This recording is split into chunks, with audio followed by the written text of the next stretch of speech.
ఇంకా 4-5 ఏళ్ల పిల్లవాడు, అది 7-8 ఏళ్ల పిల్లవాడు ఏ విధంగా మొదలైంది? ఆ రోజున మరి ఆ పాఠశాలలో నీళ్లు తాగటానికి హిందూ పానీ అని ఒక కుండ, ముస్లిం పానీ అని ఒక కుండ. ఇది హిందువులు ఈ కుండలో నీళ్ళు తాగాలి, ముస్లింలు ఈ కుండలో నీళ్ళు తాగాలి. మరి ఈయన కూడా కొద్దిగా అంతో ఇంతో ఆర్థికంగా ఉన్నవాడే, ఒక 20-25 ఎకరాల భూస్వామి కొడుకే ఎవరు మరి బాబు జగజ్జీవన్ రామ్. ఆయన కూడా నేను హిందువులు కదా అని చెప్పి హిందూ కుండలో నీళ్ళు తాగబెడితే ఆ పిల్లలందరూ గోల చేసింది. ఆ పిల్లలందరూ గోల చేసి అన్టచబుల్ టచ్ క్షమారే, ఈయన నీళ్లు తాగటానికి వీలు లేదు అంటే నేను హిందువులు కదా, నేను ఎందుకు తాగకూడదు ఆయన ఫైటింగ్. ఇదంతా గొడవ ఎందుకు అని చెప్పి ఆయన ఆ హెడ్ మాస్టర్ గారు దళిత్ పానీ అని కుండ పెట్టి నెక్స్ట్ డేనే దళిత్ పానీ అని పెడితే నేను హిందువులు కదా, నేను దళితులు ఎట్లయితే అని చెప్పి ఆ కుండలు వలగొట్టి, అది ఆనాడు ఉన్నటువంటి వ్యవస్థలో అది ఒక పెద్ద తిరుగుబాటు. ఆనాడు అంత చిన్న వయసులో పెద్ద తిరుగుబాటు చేసినట్టుగా మనం భావించుకోవాల్సిన అవసరం. అట్లా రోజు కుండ పెడితే రోజు వలగొట్టేస్తే ఇదంతా ఎందుకు గొడవ అని చెప్పి అప్పుడు కానీ ఆ హిందువుల కుండలో నీళ్ళు తాగలేని పరిస్థితి నుంచి ఆయన ఇందాక మన అన్న చెప్పినట్టు సుమారు 50 సంవత్సరాలు రాజకీయ జీవితంలో ఏనాడు కూడా ఆయన కాంగ్రెస్ను వదిలి ఉండలేదు. 1-2 సంవత్సరాలు ఎప్పుడైతే 18 ఏళ్ళు మాత్రము ఆయన కొంత మరి జనతా పార్టీలో పనిచేయటం జరిగింది, ఉప ప్రధానిగా పనిచేయటం జరిగింది. 20 సంవత్సరాలు బీహార్ అసెంబ్లీలో ఆయన ఎమ్మెల్యేగా పనిచేయటం జరిగింది. అంత అపారమైనటువంటి అనుభవం కలిగిన ఆయన 77లో జనతా పార్టీ అధికారంకి వచ్చిన తర్వాత ఆయన 18 నెలల్లో మొరార్జీ దేశాయ్ ప్రభుత్వం పడిపోయినప్పుడు చరణ్ సింగ్ గారికి ఇందిరాగాంధీ గారు అవకాశం ఇచ్చారు, సపోర్ట్ చేశారు. ఆ రోజున చేసి చరణ్ సింగ్ నువ్వు ప్రధానమంత్రిగా నాకున్న ఎంపీలు నీకు సపోర్ట్ చేస్తా అని చెప్పి ఆయనకిచ్చి 6 నెలల లోపల విత్డ్రా చేసింది. అప్పుడు ఉన్నటువంటి నీలం సంజీవ్ రెడ్డి మన ఇక్కడ నంద్యాల నుంచి గెలిచినటువంటి వ్యక్తి. ఆయన 42 సీట్లు ఉంటే పార్లమెంటులో ఆ రోజున 42 సీట్లలో 41 సీటు కాంగ్రెస్ గెలిచింది, 1 సీటు మాత్రం జనతా పార్టీ గెలిచింది. అది నీలం సంజీవ్ రెడ్డి గారు. ఆయన అక్కడ పోయి మొట్టమొదటిగా స్పీకర్ అయ్యిండు, తర్వాత రాష్ట్రపతి అయ్యిండు. అప్పుడు మరి 6 నెలలకే విత్డ్రా చేసిన తర్వాత ప్రధానమంత్రికి వేరేళ్ళకి అవకాశం ఇవ్వాల్సిన అవసరం ఉండే. అప్పుడు బాబు జగజ్జీవన్ రామ్ రెడీగా ఉండే, ఆయన కొన్ని సహకారం కూడా ఉండే, అందరు ఎంపీలు కూడా ఆయనకు సహకారం ఉండే, కానీ అవకాశం ఇవ్వలేదు. ఎందుకు ఇవ్వలేదు? ఆయన దళితుడు. ఆయన ఉప ప్రధానిగా ఉన్నప్పుడు వారణాసి వెళ్ళినప్పుడు అక్కడ ఒక పెద్ద బ్యానర్ రాసిరు. ఏం బ్యానర్ రాసిరంటే, ఒక చెప్పులు కుట్టేవాడు ఈ దేశం ఉప ప్రధాని అయితే మా చెప్పులు ఎవరు కుట్టాలి అంటే, ఒక భారతదేశంలో ప్రధానమంత్రి అయినా లేకపోతే మరి రాష్ట్రపతి అయినా ఎంత ఉన్నత స్థాయిలో అయినా కులం అనే ఒక అడ్డుగోడలతోటి మనిషిని తొక్కుదామనే ప్రయత్నం జరుగుతుందనే విషయాన్ని కూడా ఈ సందర్భంగా నేను తెలియజేస్తా ఉన్నాను. ఎంత పెద్ద ఇక్కడ హోదాలతో సంబంధం లేదు, ఎంత పెద్ద హోదాకు పోయినా కులం అంటే అంటు రోగము ఎమ్మడి పడుతుందనే విషయాన్ని రూపుమాపటానికి ప్రతి ఒక్కరు కృషి చేయాలని చెప్పి ఆ మహనీయుల యొక్క త్యాగాలు మనకు అనుభవాలు ఎంత ఉన్నాయి. కాబట్టి ఈ బాబాసాహెబ్ గురించి అయితే మరి ఈరోజు తమ్ముడు చెప్పిండు, ఆయన పుట్టినరోజునే ఏప్రిల్ 14న ఐక్యరాజ్య సమితి విశ్వ విజ్ఞాన దినం, ఇది ప్రపంచానికే వెలుగు వచ్చినది, జ్ఞానం వచ్చిన రోజు అని చెప్పి గుర్తించినటువంటి పరిస్థితి ఉంటే ఒక భారతీయుడిగా మనం అందరం కూడా ఒక గర్వంతో ఉప్పొంగవలసినటువంటి అవసరం ఉంది. నిజంగా అట్లాంటి వ్యక్తి మన దేశంలో ఉండడం నిజంగా మనమంతా గర్వపడాలి. ప్రతి భారతీయుడు కూడా తల ఎత్తుకొని తిరగాలి. ఇలా భారతదేశమే కాదు, యావత్ దాదాపు 120 దేశాల్లో అత్యధిక విగ్రహాలు కలిగినటువంటి ఏకైక వ్యక్తి బాబాసాహెబ్ అంబేద్కర్. బాబా ఇప్పటికీ మరి ప్రపంచ దేశాలు ఆయనను గుర్తించి ఆయన పేరు మీద విగ్రహాలు పెట్టి, ఈరోజు ఒక చిన్న సంఘటన చెప్తా మీకు. వియత్నాం అనేది చాలా చిన్న దేశం. అది 20 సంవత్సరాలు ఇప్పుడు మరి ఉక్రెయిన్ రష్యా యుద్ధం ఎట్లా జరుగుతూ ఉందో, ఒక 20 సంవత్సరాలు ఆ యుద్ధం అమెరికాతోటి వియత్నాం యుద్ధం జరిగి మరి అప్పుడు అమెరికా ఓడిపోయింది, ఆ వియత్నాం అని గెలిచింది. ఆ వియత్నాం గెలిచిన తర్వాత అక్కడ ఆ దేశ అధ్యక్షుడైనటువంటి ఆయనను అడిగిన ప్రెస్ వాళ్ళు, అయ్యా మరి అంత పెద్ద దేశంతో మీరు యుద్ధాలు చేశారు కదా, మీ గెలుపు కారణం ఏంటి అంటే ఆయన ఒకటే ఒక విషయం చెప్పాడు. నేను నా విజయం వెనుక భారతదేశంలో ఒక మహనీయుని చరిత్ర చదివి ఆయన ఆలోచన విధానంతో నేను పాటించి అమెరికాని గెలవగలిగిండు ఆయనే డాక్టర్ బిఆర్ అంబేద్కర్ అని చెప్పి. ఆయన ఇంకా ఒక మాట అన్నాడు, నేను కనుక చనిపోతే నేను నా సమాధి మీద నా పేరొద్దు,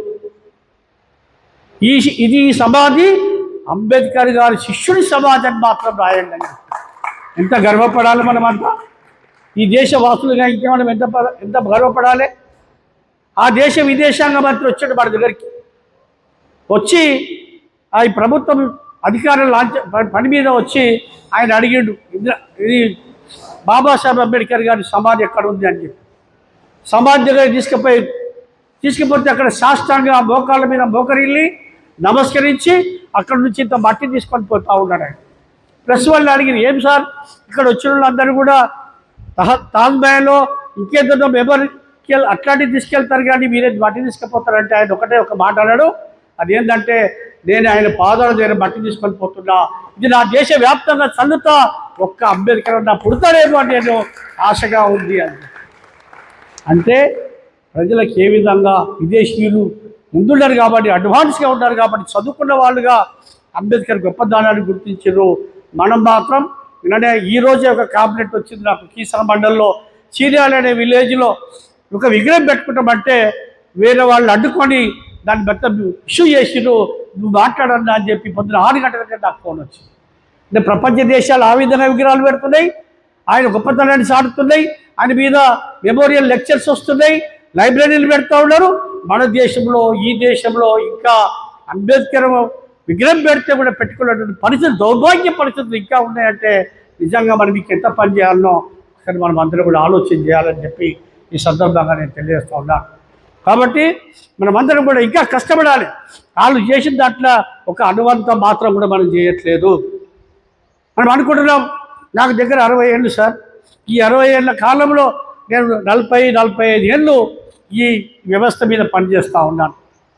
అనేక మార్పుల కోసం, అనేక సమాజంలో ఉన్న రుగ్మతుల కోసం నా వంతు బాబాసాహెబ్ అంబేద్కర్, పూలే ఆశయాలను చదివినటువంటి వాడిగా నాకు ఇంకా ఉదయం వెళ్ళిన 9 గంటలకు ఇంకా ఈ రాత్రి ఇంటికి పోయే రకాలు 9-10 అవుతుంది. ఇదంతా కూడా నాకు తోచిన విధంగా pay back to the society అని అన్నందుకు మన వంతు ఎక్కడికెక్కడ ప్రయత్నాలు జరిగినప్పుడే సమాజం బాగుపడుతుంది.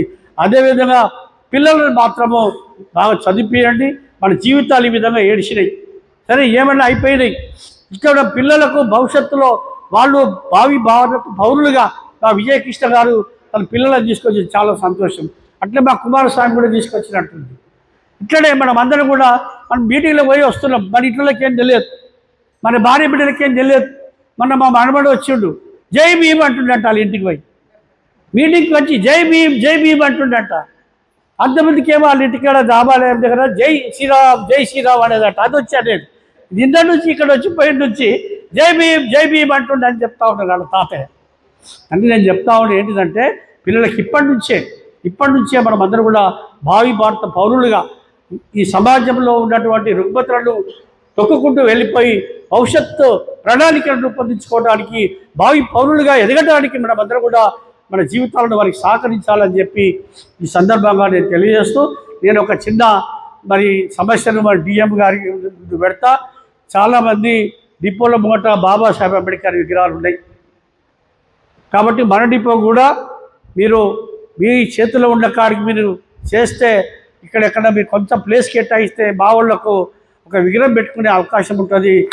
మీరు దానికి సహకరించాలని చెప్పి నేను కూడా మీ సూచన మేరకు లేక మాకున్న పరిజ్ఞానం మేరకు ఈ రాష్ట్ర మంత్రివర్గం నుంచి కూడా నాకు పరిచయాలు ఉన్నాయి.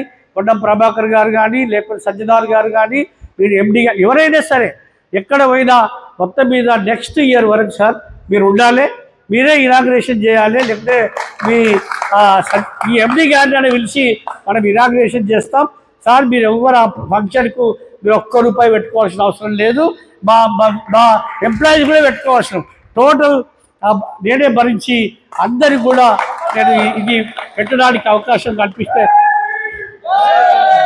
విగ్రహం నుంచి మొదలుకొని ఫంక్షన్ వరకు నేనే చేస్తాను వెళ్ళిపోవాలి.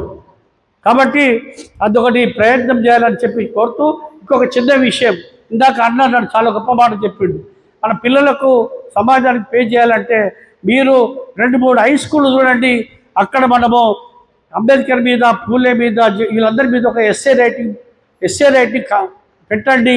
వాళ్ళకి ఇస్తే, వాళ్ళ హెడ్ మాస్టర్లకు, టీచర్లకు ఇస్తే వాళ్ళే చదివి కాంపిటీషన్ పెడితే వాళ్ళు చదువుకుంటారు. వెతికి పుస్తకాలు తెచ్చుకొని లైబ్రరీ నుంచి ఎక్కడి నుంచో కొనుక్కొచ్చుకొని చదువుకొని వాళ్ళకు గిఫ్ట్ను కూడా నేను ఇవ్వడానికి సిద్ధంగా ఉన్నానని చెప్పి ఈ సందర్భంగా తెలియజేస్తూ, ఎందుకంటే ఎంకరేజ్మెంట్ అక్కడి నుంచి పాఠశాల నుంచే రావాలి. మార్పు పుట్టిగా జరగదు, మార్పు అనేది ఒక్కసారి మారదు.